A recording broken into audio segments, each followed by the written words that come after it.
కానీ చిన్నపిల్లల్ని పార్టీలో పిలవడం పట్ల, బాల సంఘం పెట్టడం పట్ల కొంత విమర్శలొచ్చాయి. దాన్ని పార్టీ ఎప్పుడు బాలల సమీక్షించింది? సంఘం పెట్టిర్రు గానీ, బాలలను రిక్రూట్ చేసుకోవడం అనేది జరగలే. ఎక్కడో ఒక చోట జరగొచ్చు. పూర్తిగా జరగలేదని అనను.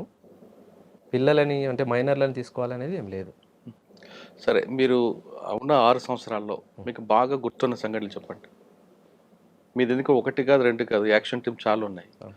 మన్ననూరు ఒకటుంది. ఫస్ట్ మన్ననూరు అవుట్ పోస్ట్ మీద అటాక్ ఎలా జరిగింది? మన్ననూరు అవుట్ పోస్ట్ దాడి అంటే, దక్షిణ తెలంగాణ మావోయిస్ట్ పార్టీ మొత్తం చేసిన దాడి అది. ఎందుకు మన్ననూరు ఎందుకు ఎంచుకున్నారు? అవుట్ పోస్టు అనంటే, మొత్తం ఆర్మీకి సంబంధించి అంటే వెపన్స్, మనకు అనుకూల ప్రాంతం, దాడి చేయడానికి అనుకూలంగా ఉంటది. అక్కడి నుంచి మనం రిట్రీట్ చేయడానికి కూడా అనుకూలంగా ఉంటది. హ్మ్. అట్లని చెప్పి మన్ననూరుని ఎంచుకున్నారు. స్టేట్ కమిటీ దాన్ని తీర్మానం చేసి దీని మీద మనం చేయాలనే దాంతోటి దక్షిణ తెలంగాణ టీం అంతా 3 జిల్లాల వాళ్ళు చేసిన దాడి అది. అచ్చా. ఎలా చేశారండి? ఎన్ని రోజులు దీనికి రిహార్సల్ చేశారు? 3 జిల్లాల వాళ్ళు ఒక నెల పాటు ఫారెస్ట్‌లోనే ఉండి, ఎదడు కట్టెలతోటి స్టేషన్ నిర్మాణం చేసి, ఒక నెల మొత్తం రిహార్సల్ చేసినాం. ఎక్కడ ఏ టీము దాడి చేయాలి, ఏ టీము రిట్రీట్ కావాలి, ఎట్లా పోతే మనం ఉంటుంది, దీనికి దారులు ఎన్ని దారులను మనం బంద్ చేసి ఎట్లా రిట్రీట్ చేయాలని ఒక నెల పాటు రిహార్సల్ చేసి దాడికి వెళ్ళినాం. కానీ దాడి 3 టీములతోటి 70 మందిని దాడి చేసినాం. మీరు 70 మంది దాడి చేశారు. నెల రోజులు రిహార్సల్ వేసినా ఫెయిల్ అయింది కదా?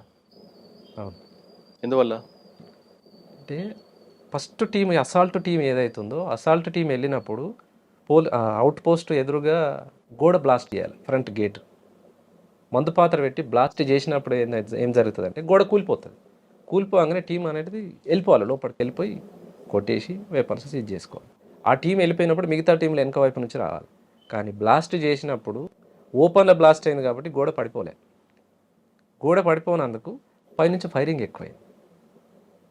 అట్లా కొంత వెనుక లోపలికి వెళ్ళిన తర్వాత ఎస్ఐ కనిపిస్తుంటారు మీకు. అవును. ఎస్ఐ ముందు ఒక ఆయన మాట్లాడుతుంటారు. ఆయన్ని కూడా చనిపోయారు. అసలు లోపలికి వెళ్ళలేదు. ఒక సివిలియన్ చనిపోతారు కదా? బయట నుంచే ఫైరింగ్ జరిగింది. మననూరు అవుట్ పోస్ట్ మీద ఉమ్. బయట నుంచే దాడి జరిగింది. 3 వైపుల నుంచి. ఉమ్. లోపలికి వెళ్ళలే. కానీ ఒక ఆయన చనిపోయాడు కదా అందులో. ఎస్ఐ పారిపోతారు, ఒక ఆయన సివిలియన్ చనిపోతాడు కదా. అది ఎంతసేపు జరుగుంటుంది ఫైర్ అది? 2 గంటలు 3 గంటలు జరిగింది. ఆ. 2-3 గంటలు అయింది ఫైర్. మళ్ళీ మీరు రిట్రీట్ అయ్యి ఎక్కడ కలుసుకున్నారు వీళ్ళందరూ? అందరం ఒకేసారి వెళ్ళిపోయినాం కదా. అయితే ఈ దాడి కంటే ముందు అచ్చంపేట నుంచి వచ్చిన రోడ్డు అది ఆపేసినాం. శ్రీశైలం నుంచి వచ్చిన రోడ్డు అక్కడ ఆపేసినాం. అమరాబాద్ పోలీస్ స్టేషన్కి ఒక టీం వెళ్ళిపోయింది. మళ్ళీ పోతే అచ్చంపేట పోలీస్ స్టేషన్కి ఒక టీం వెళ్ళిపోయింది. అంటే ఆ పోలీస్ స్టేషన్లో ఫోర్స్ కూడా ఈ మన్ననూరు దగ్గరికి రావద్దని చెప్పేసి మా మీదనే దాడి జరుగుతుందని వాళ్ళు అక్కడే ఆగిపోవాలి, ఈ టీం ఇక్కడ ఆగిపోవాలి, ఈ టీం ఇక్కడ ఆగిపోవాలి. అట్లా హైవేని కూడా దిగ్బంధం చేసి 70 మందితో దాడి చేసినాం.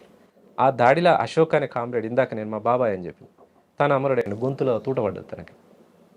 ఆయనకి లోపట సైన్యం అంటే ఆర్మీ శిక్షణ అనేది తక్కువ ఉంది. అంటే బయట సంఘాలలో పనిచేసిండు కానీ మిలిటరీ అనుభవం లేదు.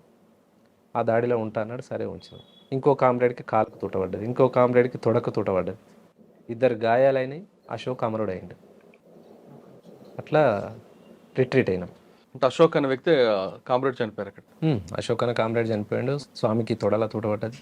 ఇంకా ఆనంద్ అని ఇంకో కామ్రేడ్ ఉండే, తనకేమో పాదానికి తూటపడ్డది. ఎంతమంది పాల్గొన్నారు? 70 మందిలో ఎవరో ప్రధానంగా ఉన్నారండి అందులో? సాంబశివుడు కూడా ఉన్నారు. టీంకు మొత్తానికి సాంబశివుడు కమాండర్. డిప్యూటీగా రవి నల్గొండ జిల్లా సెక్రటరీ ఉండే. ఎవరు? నల్గొండ జిల్లా సెక్రటరీ ఆహా. రవి. రవి. తను డిప్యూటీ కమాండర్గా ఉండే. అట్లా వీళ్ళిద్దరితో పాటు టీంకి ఒక కమాండర్ ఉంటాడు. 3 టీంలు కాబట్టి 3 టీంలు, 3 టీంలు. మీదేంటి? టీం మెంబర్గా ఉన్నా అంతే. ఆహా. కానీ మీరు వెళ్ళారు, ఇంతకు సక్సెస్ అయ్యారా? తుపాకులు తీసుకొని ఏమన్నా? కాలేదు కదా, దాడి ఫెయిల్ అయింది. వెపన్స్ ఏం రాలేదు. తర్వాత దీని మీద సమీక్ష జరుపుకున్నారా? జరిగింది. దీని సమీక్షలు ఏమొచ్చింది ఇన్పుట్ మీకు? అయితే ఈ దాడి జరుగుతున్నప్పుడే శ్రీశైలం నుంచి వచ్చిన హైవేని ఆపేసినాం కదా, కర్ణాటక పోలీసు వాళ్ళు వచ్చారు. కర్ణాటక పోలీసు వాళ్ళు వచ్చినప్పుడు మనం ఆల్రెడీ నష్టపోయినాము, ఒక కామ్రేడ్ చనిపోయిండు, వీళ్ళందరినీ కూడా ఇక్కడ వేసేద్దాం అనేది మనోళ్ళు అక్కడ ఆపిన టీం మాట్లాడి మనకు వాకిటాకిలా చెప్తే సాంబశివుడు వాళ్ళు ఏం మాట్లాడారంటే, లేదు వాళ్ళు సివిల్గా వచ్చారు.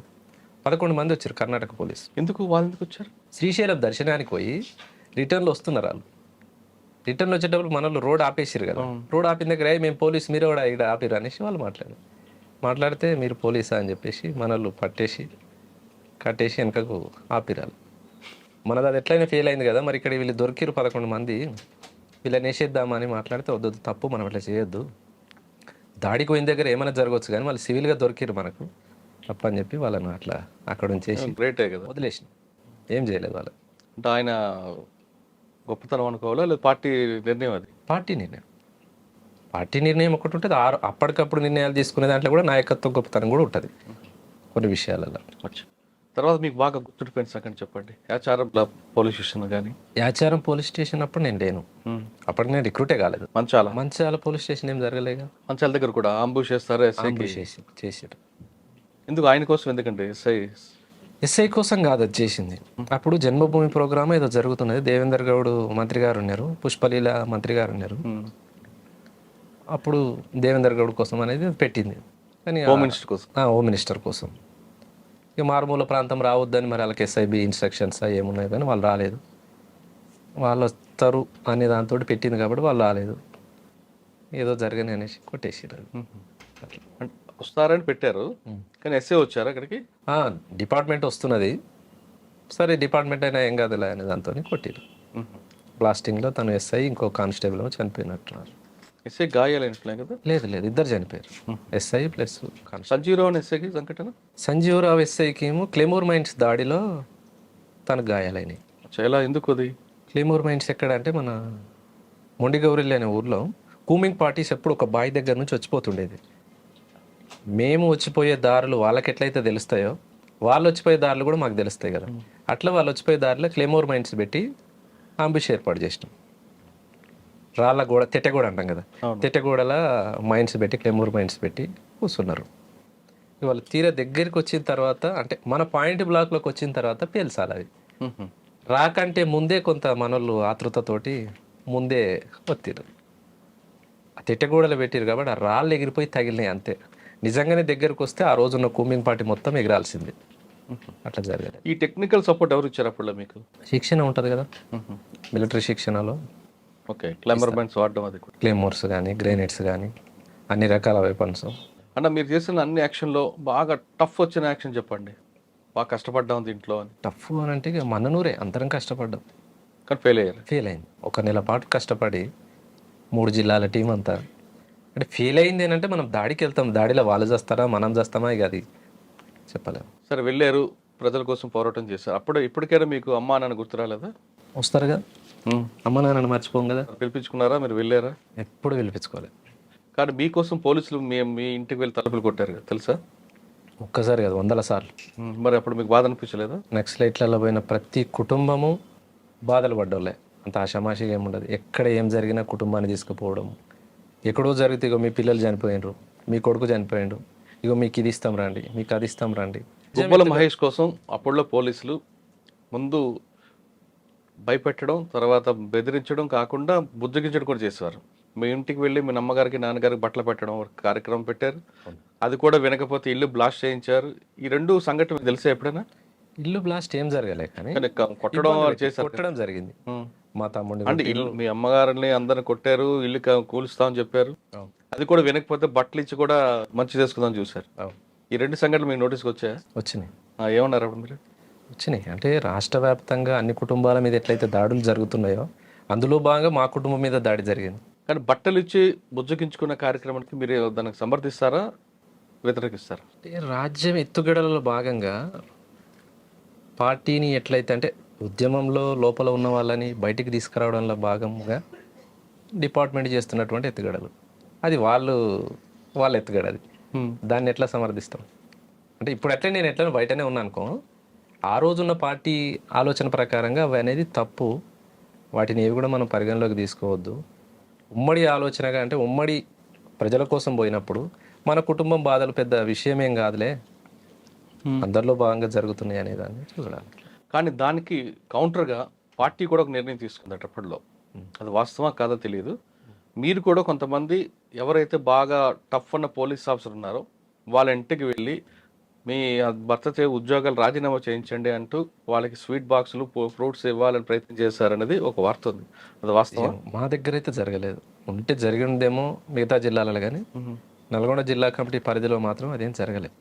మిగతాది జరిగి ఉండొచ్చు. ఇప్పుడు బాగా వార్త వచ్చింది, నక్సలైట్ కూడా పోలీస్ ఇంటికి వెళ్ళి వాళ్ళని కూడా మీరు ఎలాగైతే ఎత్తు కూడా వేస్తారు వాళ్ళు కూడా అదే ఎత్తు కూడా. అయితే పొలిటికల్గా లీడర్స్ ఎవరెవరైతే ఉన్నారో వాళ్ళ కుటుంబాలకి ఇవి అయితే చెప్పినాం, కానీ పోలీస్ ఆఫీసర్లకు చెప్పింది అయితే లేదు. మ్మ్.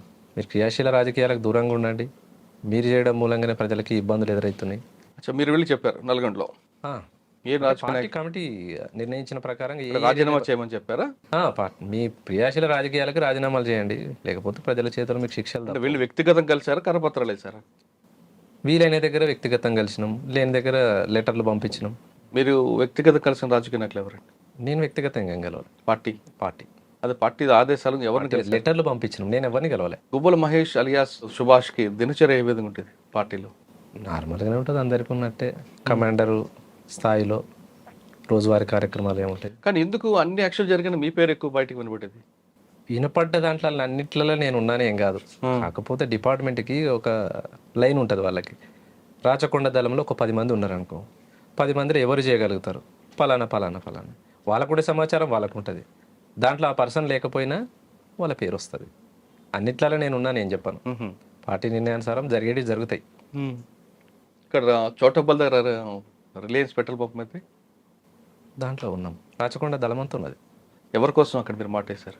సిఐ సలీం పాషా ఉండే అప్పుడు, చౌటప్పల్ సిఐ సలీం పాషా వస్తాడు.